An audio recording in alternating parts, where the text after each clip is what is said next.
హరే కృష్ణ. అందరికీ కూడా మన భాగవతామృత కార్యక్రమానికి అందరికీ కూడా స్వాగతం అండి. కార్యక్రమం మొదలు పెట్టే ముందు ప్రార్థనలు చేద్దాము.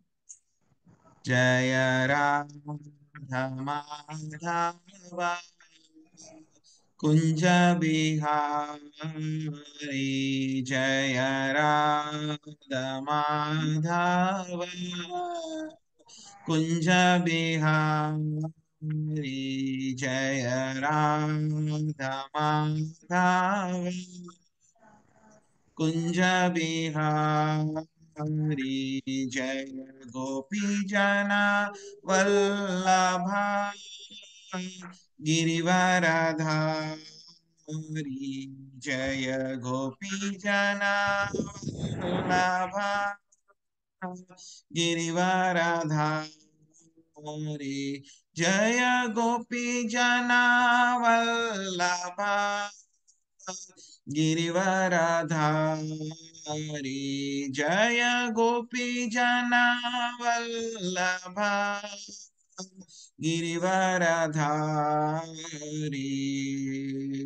యశోదనందన బ్రజ జనరంజన, యశోదనందన బ్రజ జనరంజన, యశోదనందన బ్రజ జనరంజన, యశోదనందన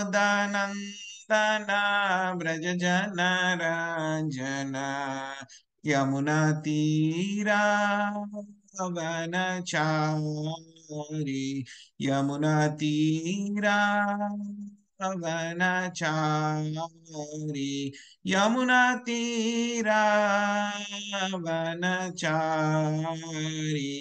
యమునా తీరా వనచారి, జయ రాధ మాధవ కుంజ బిహారీ, జయ రాధ మాధవ కుంజ బిహారీ. ఓం నమో భగవతే వాసుదేవాయ.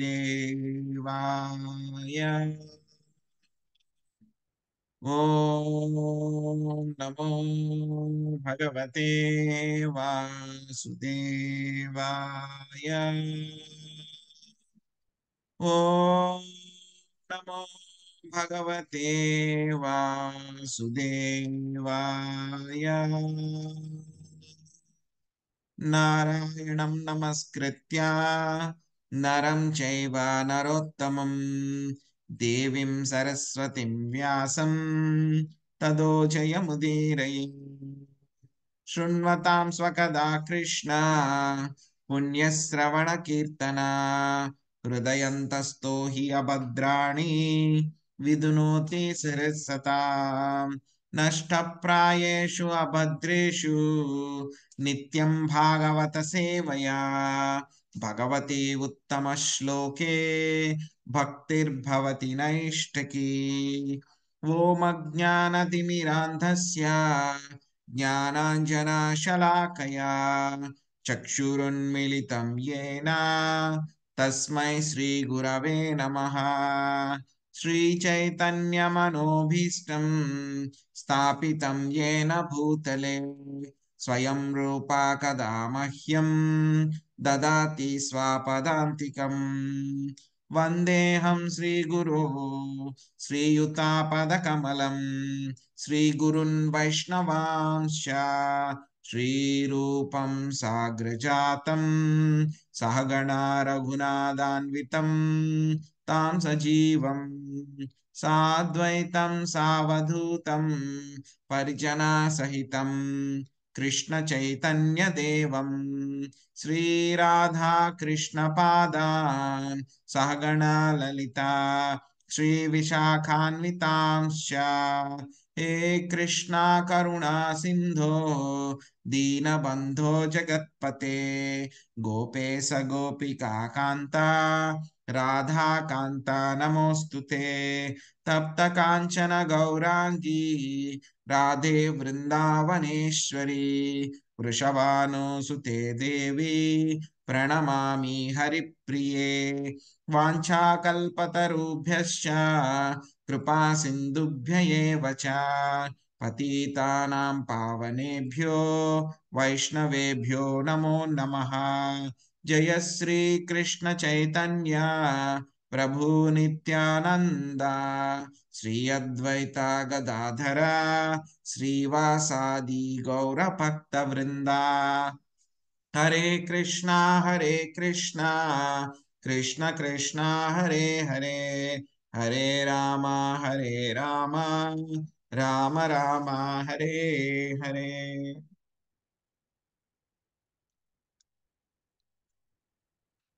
हरे कृष्णा। हरे कृष्ण प्रभुजी, दंडवत प्रणाम। हरे कृष्णा, दंडवत प्रणमालु। సో हरे कृष्ण प्रभुजी। హరే కృష్ణ, హరే కృష్ణ. సో మనము ఈరోజు శ్రీమద్ భాగవతము తృతీయ స్కందము 8వ అధ్యాయము 26వ శ్లోకం నుంచి నేను వదిలిపెట్టాము. 25 వరకు కూడా నిన్న పూర్తి చేసుకున్నాము. సో ఈరోజు మనము 26వ శ్లోకం నుంచి కంటిన్యూ చేద్దాము. సో నిన్న 23వ శ్లోకంలోను మాతాజీ ఒక శ్వేత పర్యంకము అని చెప్పని అడిగారనమాట. సో అంటే అది శ్వేత పర్యంకము అంటే కనుక ఒక తెల్లగా ఉన్నటువంటి ఒక బెడ్ అన్నమాట. అది శ్వేత పర్యంకము అంటే అంటే అనంతశేషుని యొక్క దేహమే అది గర్భోదక సాయి విష్ణువుకు అదొక బెడ్ లాగా ఉందన్నమాట. సో దాని మీద ఆయన శయనించారనమాట. సో మనం చూస్తున్నాం ఇప్పుడు అంతా కూడాను గర్భోదక సాయి విష్ణువు ఏ విధముగా ఆ యొక్క కమల పువ్వు కింద, కమల పువ్వు ఆయన నాభి ఏదైతే పద్మకోశం ఉందో దాని కింద గర్భోదక సాయి విష్ణువు ఏ విధంగా ఉన్నారు అనేటువంటి వర్ణనతోనే ఈ యొక్క అధ్యాయం అంతా కూడా మనకి పూర్తవుతుంది అనమాట. సో నిన్న మనం చూసాం ఎప్పుడైతే కనుక బ్రహ్మదేవుడు ఆయనకి రాత్రి అయిందనమాట, అంటే పాక్షిక ప్రళయం అయిందనమాట. పాక్షిక ప్రళయం అయిన తర్వాత మళ్ళీ పొద్దున్న అయింది, తెల్లవారింది అనమాట. పాక్షిక ప్రళయం అయినంతసేపు కూడా అయిన తర్వాత ఆయనకి రాత్రి 12 గంటలు ఉంటుంది కదండి. సహస్ర యుగ పర్యంతం అంటే కనుక 1000 కల్పాల పాటు యొక్క జీవులందరూ కూడా ఏమయ్యారంట, వాళ్ళందరికీ కూడా భౌతిక దేహాలు ఉన్నాయి. వాళ్ళందరి యొక్క భౌతిక దేహాలని కూడా వాళ్ళు వదిలిపెట్టి వాళ్ళ యొక్క సూక్ష్మ దేహాలతోటి, అదే విధంగా సూక్ష్మ ఏవైతే కనుక ఆ ఎలిమెంట్స్ ఏవైతే ఉన్నాయో అవి, ఆ తర్వాత జీవులు, వీళ్ళ ముగ్గురు, అదే విధంగా వాళ్ళ యొక్క కర్మలు ఏవైతే ఉన్నాయో అవి, ఇవన్నీ కూడా మొత్తము గర్భోదక సాయి విష్ణువు యొక్క లోపలికి వెళ్ళిపోయినమాట అవన్నీ కూడా. సో మొత్తం 1000 సంవత్సరాలు, 1000 సంవత్సరాలు అంటే కనుక 1000 కల్పాల పాటు ఆ విధంగా జీవులందరూ కూడా గర్భోదక సాయి విష్ణు యొక్క శరీరంలోనే ఉన్నారనమాట. సో అదే విధంగా జీవులందరూ కూడా 1000 సంవత్సరాలు అయిన తర్వాత మళ్ళీ స్వామి వాళ్ళ మీద దృష్టి పెట్టారనమాట. 1000 సంవత్సరాలు అంటే 1000 కల్పాలు అయిన తర్వాత దృష్టి పెడితే కనుక వాళ్ళందరూ కూడా వాళ్ళ యొక్క కోరికలు అవన్నీ కూడా ఉండడం మూలంగా అదంతా కూడా వాళ్ళు జీవులు, అదే విధంగా వాళ్ళ యొక్క సూక్ష్మ శరీరాలు, వాళ్ళ యొక్క కర్మలు ఇవన్నీ కూడా ఏమైపోయినాయి, ఒక నీలి రంగులో మారిపోయినాయి. మారిపోయిన తర్వాత అవన్నీ కూడా ఆయన యొక్క నాభి దగ్గరకు వచ్చినాయి. అవి వచ్చిన తర్వాత మళ్ళీ ఆయన దాని మీద ఆయన దృష్టి పెట్టారనమాట. దృష్టి పెడితే కనుక ఎప్పుడైతే కనుక నా యొక్క నాభిలోంచి ఈ యొక్క కమలం అనేటువంటిది, పద్మం అనేటువంటిది రావడం జరిగింది. ఆ పద్మం అనేటువంటిది వచ్చిన తర్వాత మళ్ళీ ఆయన అందులోకి ప్రవేశించి ఆయన జీవులందరినీ కూడా అక్కడ ఉంచి అక్కడ మళ్ళీ త్రిగుణాలు ఏవైతే ఉన్నాయో వాటి ద్వారా ఆయన మళ్ళీ మూవ్ చేశారనమాట. చేసిన తర్వాత ఏమైంది, ఆ యొక్క కమల పువ్వు మళ్ళీ పెద్దగా అయ్యి అందులో జీవులందరూ కూడా ఉన్నారు. దానిలోంచి ఆ యొక్క పైన ఉన్నటువంటి కమలం నుంచి బ్రహ్మదేవుడు ఆయన పుట్టారనమాట. సో మళ్ళీ బ్రహ్మదేవుడు వచ్చారనమాట. సో వచ్చిన తర్వాత మళ్ళీ ఆయనకి ఏం చేయాలో తెలీదు. ఆయన చుట్టూరు చూస్తే గనక ఆ ప్రళయ జలాలు ఉన్నాయి. ఎందుకంటే ఆయన పడుకోవడానికి ముందు ఏదైతే ప్రళయ జలాలు ఉన్నాయో అవన్నీ కూడా అలాగే ఉన్నాయి. సో ఆ కమల పువ్వు ఎలా ఉంది, ఆ కమల పువ్వు ఎంతలాగా మెరిసిపోతోంది. సో అదే విధంగా ఆయన నేనేం చేయాలి అని చెప్పి తెలియకుండా ఆయన పద్మకోశం నుంచి కిందకి నాభి దాకా వెళ్ళి ఏమీ తెలియకుండా మళ్ళీ ఆయన పైకి వచ్చేసారు. పైకి వచ్చిన తర్వాత కూడా ఏం చేయాలో తెలియక భగవంతుడి యొక్క ప్రేరణ ద్వారా ఆయన 100 సంవత్సరాలు ఆయన తపస్సు చేశారు. తపస్సు చేసిన తర్వాత ఏమైంది, మళ్ళీ ఆయనకి అక్కడ అన్ని కూడా కనపడినాయి అనమాట. ఏమేం కనపడినాయి ఆయనకి, ఆయన కనపడ్డారు, అదేవిధంగా అనంతశేష కనపడ్డారు. అనంతశేషకు ఉన్నటువంటి యొక్క గర్భోదక సాయి విష్ణువు కూడా కనపడడం జరిగిందనమాట. సో తర్వాత ఏం జరుగుతుందని చెప్పేసి మనము 26వ శ్లోకం నుంచి చూద్దాం. ధన్యవాదాలు ప్రభుజీ. హరే కృష్ణ. హరే కృష్ణ. పుంసాం స్వకామాయ వివర్తమార్గై రభ్యర్చతాం కామధుగూంఘ్రిపద్మం ప్రదర్శయంతం కృపయా నకేందు మయూఖభిన్నాంకులిచారుపత్నం. భగవానుడు అంతటా తన పాద పద్మములను ఎత్తి చూపెను. భౌతిక కల్మషరహితమగు భక్తి యోగముచే సాధింపబడు సమస్త వరదానములకు అవి మూలమై ఉన్నవి. విశుద్ధ భక్తితో అతనిని అర్చించు వారి కొరకే అట్టి వరదానములు కలవు. చంద్రబింబమును బోలెడి అతని అంగుళి బొటనవేళ్లు, చేతివేళ్లు, నఖముల కాంతి పుష్పదళములను బోలినట్లుగా గోచరించెను. శ్రీదేవి మాతాజీ చదవండి. హరే కృష్ణ ప్రభుజీ. దండోత్ ప్రణామాలు. హరే. భాష్యము. భగవానుడు ఎల్లరి కోరికలను వారు కోరినట్లుగా పూర్ణము కావించును. ఇక విశుద్ధ భక్తులైన వారు అతని దివ్యమగు సేవను అతనికి అభిన్నమైనది సాధించుట ఎందే అనురక్తిని కలిగి ఉందురు. కనుకనే వారికి భగవానుడొక్కడే కోరికే ఉన్నాడు. అతని అనుగ్రహము సాధించుటకు భక్తి యోగం ఒక్కటే అమలమగు విధానమై ఉన్నది. విశుద్ధ భక్తియుక్త సేవ జ్ఞాన కర్మ జ్ఞానామృతం భక్తి యోగమునది కాల్పనిక జ్ఞానము మరియు కామ్యకర్మల మలినము లేసమైనను లేనట్టిది అని భక్తి రసామృత సింధువు 1.1.11 నందు శ్రీల రూప గోస్వామి పలికి ఉన్నారు. అట్టి భక్తియుక్త సేవ విశుద్ధ భక్తునకు అత్యున్నత ఫలమును అనగా పూర్ణ పురుషోత్తముడగు శ్రీకృష్ణ భగవానునితో ప్రత్యక్ష సాంగత్యమును కలుగజేయగలదు. గోపాల పన్యుపనిషత్తును అనుసరించి శ్రీకృష్ణ భగవానుడు తన చరణ కమలపు వేలాది దళములలో నొకదానిని దర్శింపజేసెను. దాని యందు బ్రాహ్మణో నవసరంత మేధ్యాత సుతః పరార్థాన్యే సో బుద్ధ్యత గోపవేష మే పురుషాత్ ఆవిర్భావ అను తెలుపబడెను. కోట్లాది సంవత్సరములు తపము నాచరించిన పిమ్మటయే బ్రహ్మదేవుడు భగవానుని దివ్యదేహమును గోప వేషధారియగు శ్రీకృష్ణునిగా అవగతము చేసుకొనగలిగెను. ఆ విధముగా అతడు తన అనుభవమును బ్రహ్మ సంహిత యందు గోవిందమాది పురుషం తమహం భజామి అనేది సుప్రసిద్ధ ప్రార్థనగా పొందుపరచెను. హరే కృష్ణ ప్రభుజీ. ధన్యవాదాలు. హరే కృష్ణ మాతాజీ. సో చూసాం, ఆయన బ్రహ్మదేవుడికి ఏం కనిపించింది? అనంతశేషుడు ఉన్నారు. అనంతశేషుడు తెల్లగా ఉన్నారు, ఆయన చాలా పెద్దగా ఉన్నారు. అనంతశేషుడు అంతా కూడా ఆయన పాము కదండి, ఆయన ఒక బెడ్ లాగా, ఆయన తెల్లని బెడ్ లాగా ఆయన ఉన్నారు. ఆయన యొక్క శిరస్సుల మీద చాలా చాలా అనంతమైనటువంటి చాలా తలలు ఉన్నాయన్నమాట ఆయనకి. సో ఆయన తలల మీద అంతా కూడాను చాలా విలువైనటువంటి వజ్రాలు, మణులు అవన్నీ కూడా ఉన్నాయన్నమాట. పాముల పైన మణులు ఉంటాయి కదా, అలాగా అనంతశేష పైన కూడా మణులు ఉన్నాయి. సో దాని కింద ఎవరిని చూశారు? ఆయన గర్భోదక సాయి విష్ణువుని ఒక్క ఆయన్ని మాత్రమే ఆయన చూశారనమాట. సో ఆయన ఎంత పెద్దగా ఉన్నారు అని అంటే కనుక మొత్తం ముల్లోకాలు అన్నింటినీ కూడా ఆయన మొత్తం నింపేసేంత పెద్దగా ఉన్నారనమాట. సో ఆయన ఏ విధంగా ఆయన డ్రెస్ వేసుకున్నారు, ఆయనే అంత పెద్దగా ఉన్నారనుకుంటే కనుక ఆయన వేసుకున్నటువంటి పీత వస్త్రం ఎలా ఉంటుంది అనేటువంటిది కూడా నిన్న తెలుసుకున్నాం అనమాట. ఆ పీత వస్త్రం కూడా చాలా పెద్దగా ఉంది. ఆ పీత వస్త్రం కూడా ఎలా ఉంది? అది ఎల్లో కలర్ లో ఉంది. సో అది ఎలా ఉంటుందంట?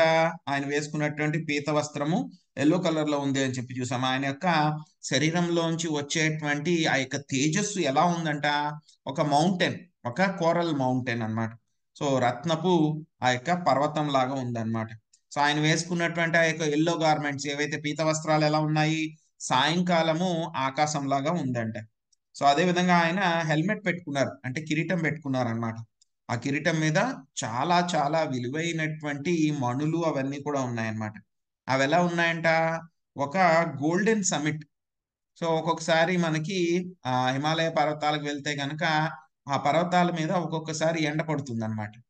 పడినప్పుడు ఎంత మేరకు పడుతుందో అదంతా కూడాను వేరే రంగులో ఉంటాయి. మిగతా పర్వతాలన్నీ కూడాను తెల్లగా ఉంటాయి మంచు ఉన్నప్పుడు.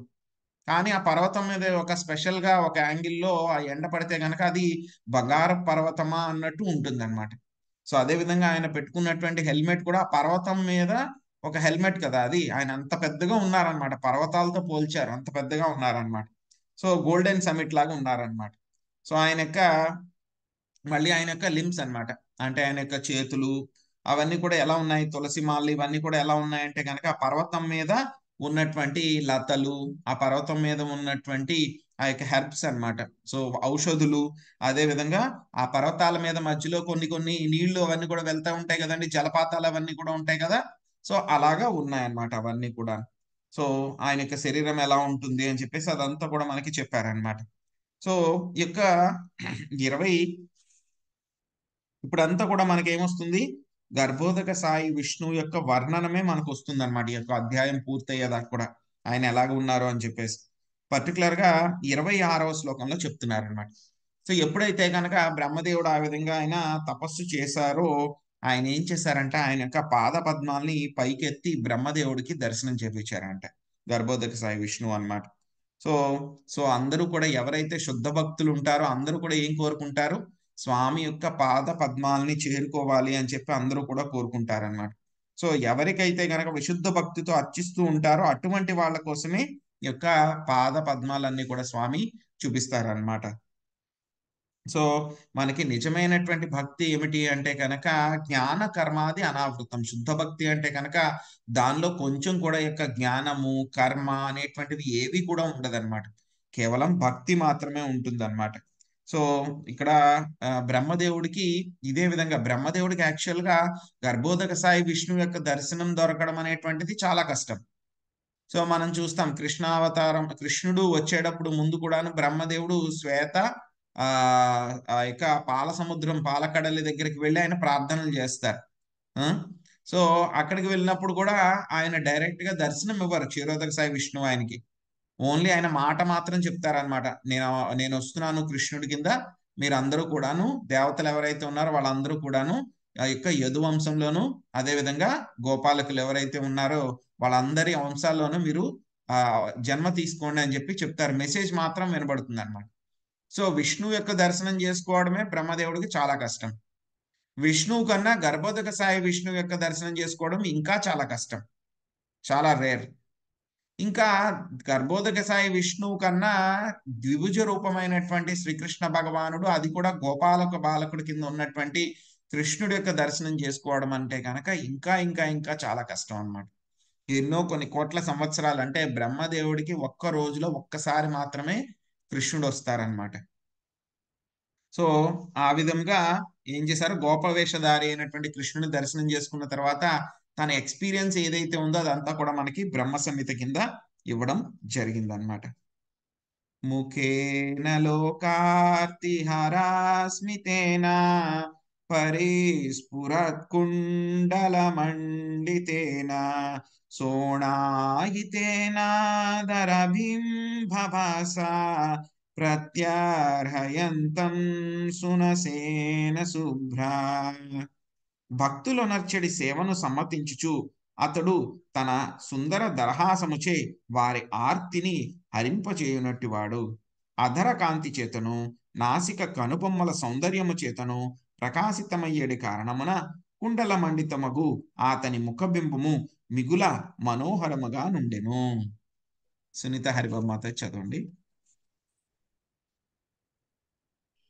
హరే కృష్ణ ప్రభుజీ, ధన్యవాద ప్రణామాలు. భాషను కృష్ణ కృపామూర్తి శీల కృపాదికి జై. భక్తితో సేవ భగవానుని మిగుల దయామయునిగా చేయును. పలు విధములైన ఆధ్యాత్మిక కర్మరంగములో పలువురు ఆధ్యాత్మికవాదులు కలరు. కానీ శ్రీకృష్ణ భగవానుని భక్తి యోగము మాత్రము అద్వితీయమైనది. తమ సేవకు బదులుగా భక్తులు భగవాను నుండి ఎదియును కోరరు. పరమ వాంఛితమగు ముక్తి సైతము భగవానుడు వసిగినప్పటికీ భక్తులచే నిరాకరింపబడింది. ఆ విధముగా భగవానుడు భక్తుడు ఒక విధముగు రుణగ్రస్తుడుగా నగును. భక్తుల సేవకు అతడు తన నిత్య మనోహరమగు వ్యామోహము కలిగించునట్టిది దరహాసముతో బదులు తీర్చుకొనుటకు యత్నించను. శ్రీకృష్ణుని దరహాసవదనముచే భక్తులు సంతుష్టులై రంజితులవుతారు. భక్తులు ఆ రీతిగా రంజితమగుటను గాంచిన శ్రీకృష్ణుడు స్వయముగా మరింత సంతుష్టుడగును. ఈ రీతిగా సేవ మరియు దాని సమ్మతి అనువాని పరస్పర వినిమయముచే భక్తులు మరియు భగవానుని నడుమ నిరంతరము ఆధ్యాత్మిక పోటీ కొనసాగుతూనే ఉండదు. హరే కృష్ణ ప్రభుజీ, దండవత్ ప్రణామాలు. హరే కృష్ణ. సో ఇక్కడ మైత్రేయముని చెప్తున్నారనమాట, విదురుడికి ఏం చెప్తున్నారు? సో భక్తులు ఏవైతే కనుక సేవలు చేస్తూ ఉంటారో ఆ సేవలన్నింటినీ కూడా స్వామి ఏం చేస్తారంట? యాక్సెప్ట్ చేస్తారు, సమ్మతిస్తారు. సో చేస్తూ ఆయన ఏం చేస్తారు? తన యొక్క సుందరమైనటువంటి దరహాసం అంటే కనుక నవ్వు అన్నమాట. సో నవ్వుతో వాళ్ళు ఏం చేస్తారు? స్వామి గర్భోదక సాయి విష్ణువు ఏం చేస్తారు? వాళ్ళ యొక్క ఆర్తి కష్టాలు ఏవైతే ఉన్నాయో వాటిని అన్నిటినీ కూడా ఆయన హరింపచేస్తారనమాట. సో ఇక్కడ గర్భోదక సాయి విష్ణువు గురించి ఏం చెప్తున్నారంటే కనుక ఆయన యొక్క అధరాలు ఏవైతే ఉన్నాయో, ఆయన యొక్క లిప్స్ ఏవైతే ఉన్నాయో వాటి వల్ల, అదే విధంగా ఆయన యొక్క ముక్కు, అదే విధంగా కనుబొమ్మల సౌందర్యము చేత ఏమైందంట, వీటిలన్నిటి వల్ల కూడా ఏమైతుంది? సో ఆయన యొక్క ముఖం అంతా కూడా కుండలాలు పెట్టుకున్నారనమాట స్వామి, కర్ణకుండలాలు. సో ఆ కర్ణకుండలాలతో ఉన్నటువంటి ఆయన యొక్క ముఖము చాలా చాలా మనోహరంగా ఉందంట. ఆ యొక్క ముఖం ఎంత అందంగా ఉంటే కనుక అంత మనోహరంగా ఉందన్నమాట. సో ఏమవుతుందంటే కనుక ఇక్కడ ఏం చెప్తున్నారు? సో భక్తులు ఎప్పుడు కూడా, శుద్ధ భక్తులు ఏం చేస్తూ ఉంటారు? వాళ్ళు భగవంతుడి దగ్గర నుంచి నాకు అది కావాలి, ఇది కావాలి, అది ఇవ్వండి, ఇది ఇవ్వండి అని ఏది కోరుకోరు అనమాట. ఇంకా చెప్పాలి అని అంటే కనుక భగవంతుడే వాళ్ళ దగ్గరకు వచ్చి నీకు ముక్తి ఇస్తానయ్యా తీసుకోండి అంటే కనుక మాకు అక్కర్లేదండి, మాకు మీ సేవ ఒకటే చాలు అని అంటారనమాట. సో ఇక శుద్ధ భక్తుల దగ్గరికి ఈ యొక్క ముక్తి అనేటువంటిది మనకి బిల్వమంగళ ఠాకూర్ చెప్తారనమాట ఆయన. సో ఆయన ఏం చెప్తారు? ఈ యొక్క ముక్తి అనేటువంటిది నాకు ఒక సేవికలాగా నా కోసం వెయిట్ చేస్తూ ఉంది నా గుమ్మం దగ్గర, కానీ నేను దాన్ని పట్టించుకోకుండా స్వామి యొక్క సేవలోనే ఉన్నాను అని చెప్పి చెప్తారనమాట. సో భక్తుల యొక్క స్థాయి ఆ విధంగా ఉంటుందన్నమాట. సో ఇంక మరి భక్తులకి ఏం చెయ్యాలి? నేను ఏం చేస్తాను? ఎందుకంటే కనుక ఎవరి దగ్గర నుంచైనా మనం ఏమైనా తీసుకున్నాం అనుకోండి, మనం వాళ్ళకి రుణపడి ఉంటాం. సో వెంటనే మనం ఏం చేస్తాము? మనకి ఎవరైనా ఏదైనా గిఫ్ట్ ఇచ్చారనుకోండి, మనం ఏం చేస్తాం? స్వీకరిస్తాం. కానీ మనం ఏం చేస్తాం? ఏదో ఒక అకేషన్ వచ్చింది అనుకోండి, మనం మళ్ళీ వాళ్ళకి గిఫ్ట్ ఇచ్చేయడానికి ప్రయత్నిస్తాం. సో ఏదో ఎంతో కొంత ఇవ్వడానికి ప్రయత్నిస్తాం. మన దగ్గర ఉంచుకోమది, ఎందుకంటే అది గ్రాటిట్యూడ్. సో మనకి అలా ఉంది. సో కానీ భక్తులు ఏం చేస్తున్నారు? స్వామికి ఎంతో సేవ చేస్తున్నారు, చేసినా సరే మాకు అది కావాలి, ఇది కావాలి అని చెప్పి ఏది అడగట్లేదు వాళ్ళు. ఇంకా స్వామి ఏమైనా సరే ఇస్తాను అని అంటే కనుక, ముక్తి ఇస్తాను అని అన్నా సరే మాకు వద్దండి, మాకు మీ సేవ చాలు అని రిజెక్ట్ చేసేస్తున్నారు. మరి ఇంకా స్వామి ఏం చేస్తున్నాడు? ఆ విధంగా ఆయన రుణగ్రస్తుడు అయిపోయాడు అనమాట. ఆయన వాళ్ళందరికీ కూడా అప్పుండిపోయాడు అనమాట స్వామి. సో అప్పు తీర్చుకోవడానికి స్వామి ఏం చేస్తున్నారు? వాళ్ళందరి పట్ల కూడా చాలా మనోహరంగా నవ్వుతున్నారంట. ఆ యొక్క చిరు దరహాసంతో ఆయన నవ్వుతూ ఉన్నారనమాట. సో ఎప్పుడైతే భక్తులు ఆయన యొక్క ముఖంలో ఆ యొక్క నవ్వు చూశారో వాళ్ళకి ఎంతో ఎంతో ఆనందం కలుగుతూ ఉందన్నమాట భక్తులందరికీ కూడా. సో స్వామి ఆయన దగ్గర ఉన్నటువంటి రుణాన్ని నవ్వుతూ తీర్చుకుంటున్నారు. భక్తులు ఎప్పుడైతే కనుక ఆయన యొక్క నవ్వు చూశారో, మా యొక్క సేవను స్వీకరించారు, స్వామికి నా సేవ నచ్చిందని చెప్పి వాళ్ళు ఇంకా ఆనందపడిపోయి స్వామికి మళ్ళీ ఇంకా సేవ చేయడం మొదలు పెడుతున్నారు. మళ్ళీ ఈయన రుణగ్రస్తుడైపోతున్నారు. సో మళ్ళీ ఆయన దరహాసం చూపిస్తున్నారు అనమాట. సో ఈ విధంగా భక్తులకి అదే విధంగా స్వామికి మధ్యలో ఎప్పుడు కూడా ఈ యొక్క కాంపిటీషన్ అనేటువంటిది జరుగుతూ ఉంటుంది అనమాట. ఎప్పుడు కూడా నా కాంపిటీషన్ అనేటువంటిది. కదంబ కింజల్ కపిసంగవాససా స్వలం కృతం మే కలయాని తంబే హారేణ చానంతదనేన వత్స శ్రీవాత్సవక్షాస్థలవల్లభేన.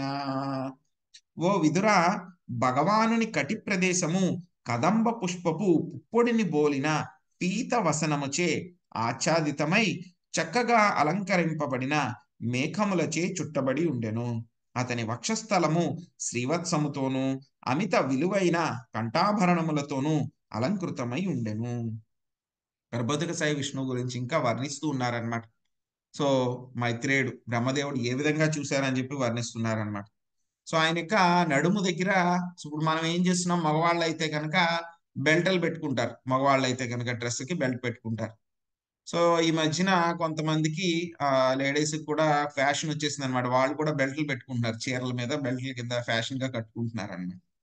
సో స్వామి కూడా అలాగే ఆయన యొక్క నడుం మీద ఒక పీత వసనము అంటే కనుక ఒక బెల్ట్ లాంటిది ఆయన కూడా కట్టుకున్నారు అనమాట. పంచి కట్టుకున్నారు ఆయన. ఏదైతే కనుక పంచి పైన మళ్ళీ ఒక బెల్ట్ లాంటిది కట్టుకున్నారు. అది ఎలా ఉంటుందంటే, ఏ కలర్ లో ఉంటుందంట, కదంబ పుష్పం యొక్క పుప్పొడి లాగా ఆ యొక్క రంగులో ఉందంట అది. సో అదే విధంగా ఆ పీత వసనము చాలా చాలా విలువైనటువంటి మణులు ఏవైతే ఉన్నాయో వాటి ద్వారా అది అలంకరించబడి ఉందన్నమాట. సో తర్వాత ఎక్కడికి వస్తున్నారు, స్వామి యొక్క వక్షస్థలం మీదకి వస్తున్నారు అనమాట. ఆ యొక్క వక్షస్థలము ఏముందంటే, ఆయన యొక్క వక్షస్థలం మీద శ్రీవత్స అనేటువంటి ఒక మార్క్ ఉంటుంది అనమాట. సో ఆ యొక్క శ్రీవత్సము ఉంటుంది. అదే విధంగా ఎంతో విలువైనటువంటి కంఠాభరణాలతోటి గర్భోదక సాయి విష్ణువు అలంకరించబడి ఉన్నారు అని చెప్పి చెప్తున్నారు అనమాట. పర్యార్ధకేయూరమణి ప్రవేక పర్యస్తదోర్దండ సహస్రశాఖాం అవ్యక్తమూలం భువనాగిపేంద్ర మహేంద్ర భోగైరదివీతవల్సం. చందన వృక్షము సుగంధ భరితమగు పుష్పములతోనూ శాఖలతోనూ అలంకృతమై ఉండునట్లుగా భగవానుని దేహము విలువైన మణులతోనూ ముత్యములతోనూ అలంకరింపబడి ఉండెను. అతడు అవ్యక్త మూలమగు వృక్షమై విశ్వమునందలి ఇతరులందరకు ప్రభువై ఉన్నాడు. చందన వృక్షము పలు పన్నగములతో చుట్టబడి ఉండేడి రీతి అతని దేహము సైతము అనంతుని పడగలచే ఆచ్ఛాదితమై ఉండెను. రత్నకుమారి మాతాజీ చదవండి. హరే కృష్ణ ప్రభుజీ, దండవత్ ప్రణామం. హరే కృష్ణ.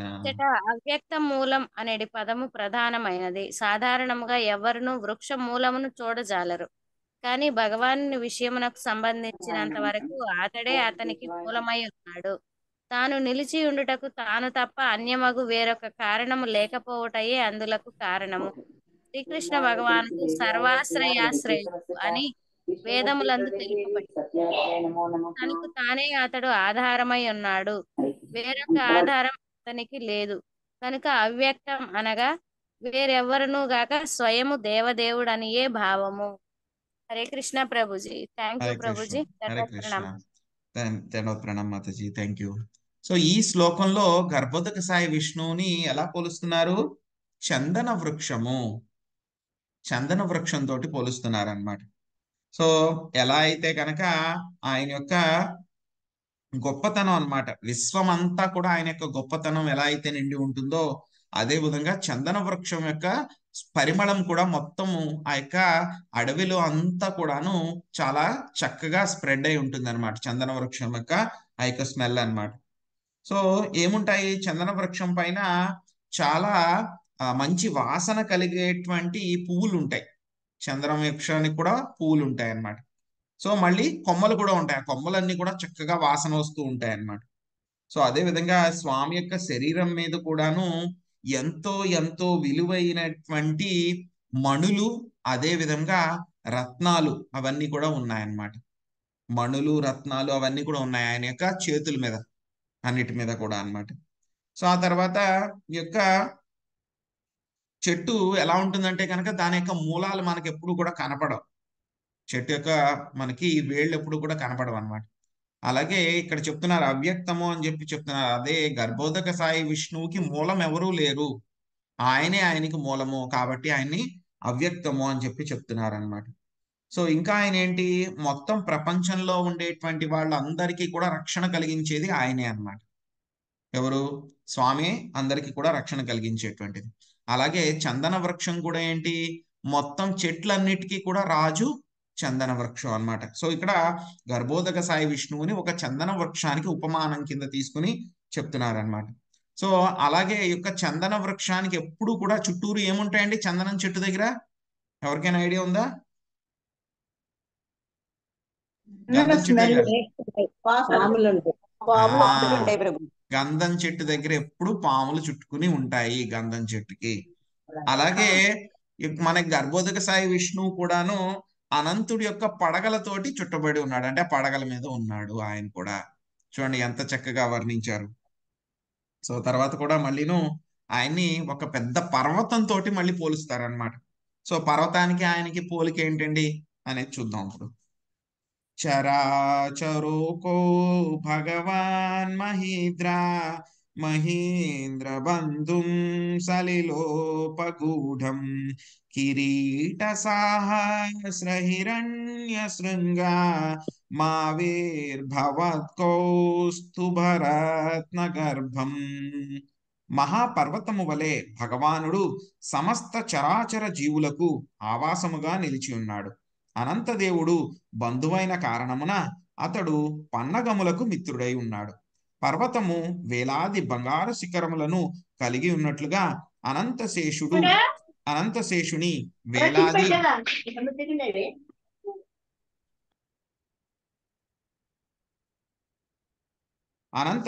వేలాది కిరీట జుష్ట పడగలను గూడి అతడు కనిపించను.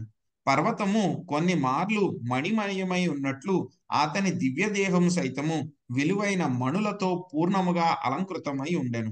పర్వతము కొన్ని మార్లు సముద్ర జలమున మునిగి ఉండునట్లుగా అతడు కొన్ని మార్లు ప్రళయ జలములందు మునిగి ఉండును. సో ఇక్కడ మళ్ళీ ఏం చేస్తున్నారు? గొప్ప పర్వతంతో పోలుస్తున్నారు అన్నమాట. సో ఎలా అయితే కనుక హిమాలయ పర్వతాలు ఉన్నాయనుకోండి, సో అవి ఏం చేస్తాయి? మొత్తము ఆ హిమాలయ పర్వతాలు ఏవైతే కనుక జీవులు ఎవరైతే ఉన్నారో వాళ్ళందరికీ కూడా అదేం కలిగిస్తుంది? ఆశ్రయం కలిగిస్తుంది అనమాట. హిమాలయ పర్వతాలు ఆశ్రయం కలిగిస్తాయి అన్నమాట.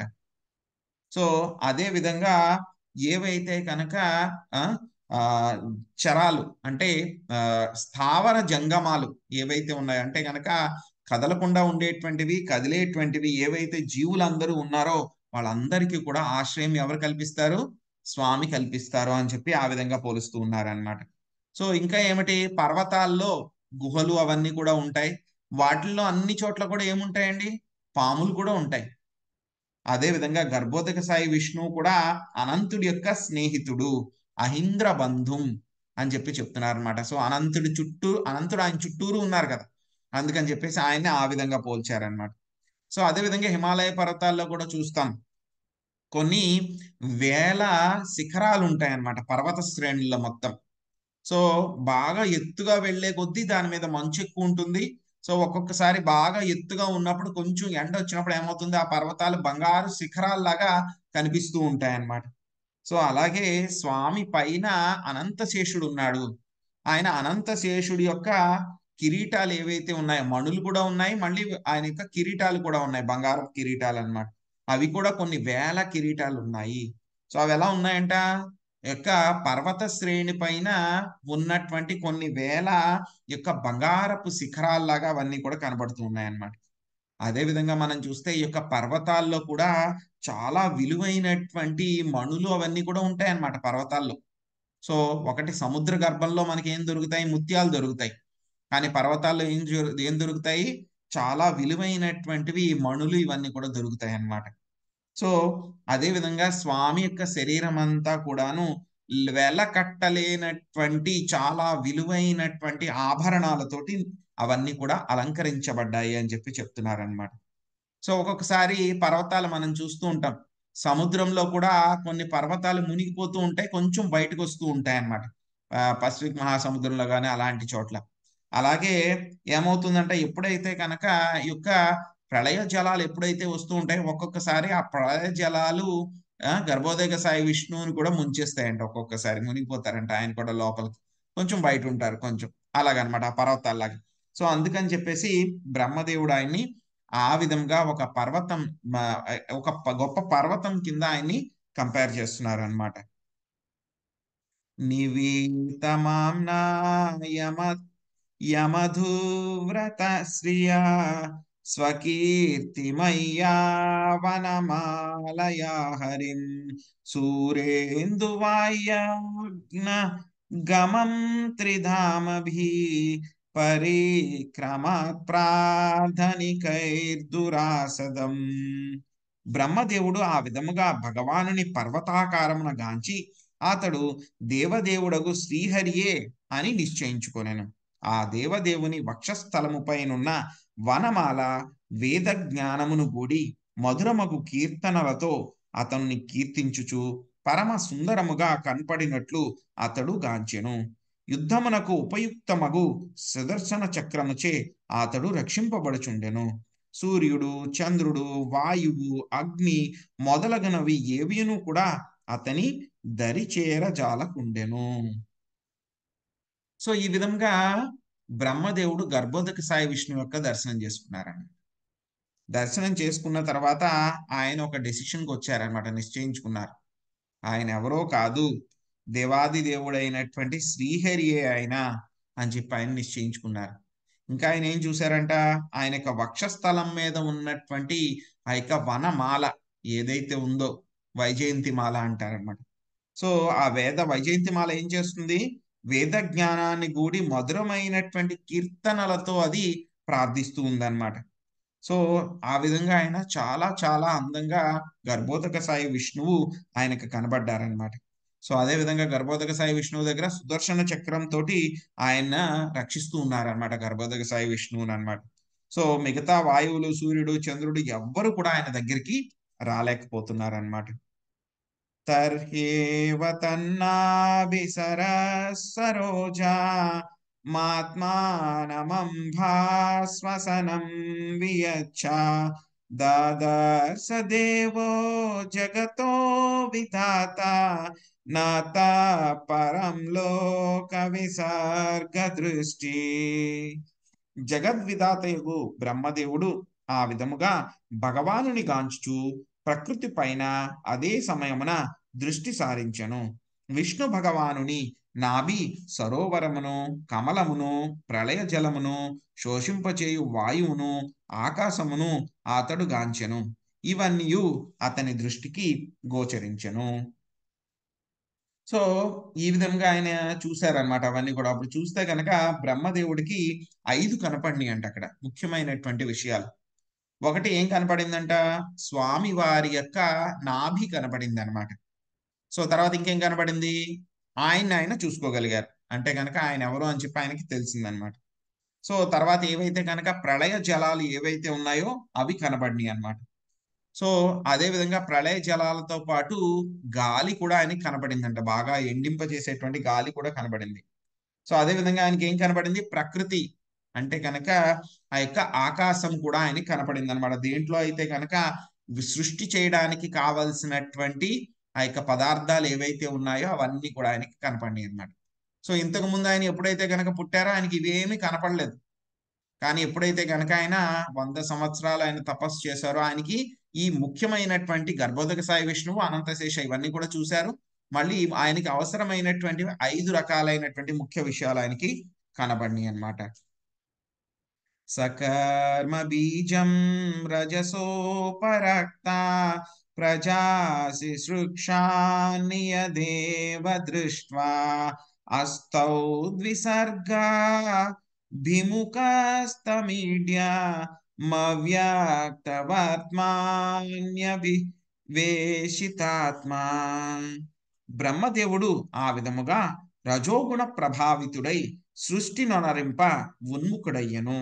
దేవదేవునిచే సూచితమైన 5 సృష్టి కారణములను గాంచిన పిమ్మట అతడు సృజనాత్మక మనోవృత్తి పదమున గౌరవపూర్వక వందనములను అర్పింపనారంభించెను.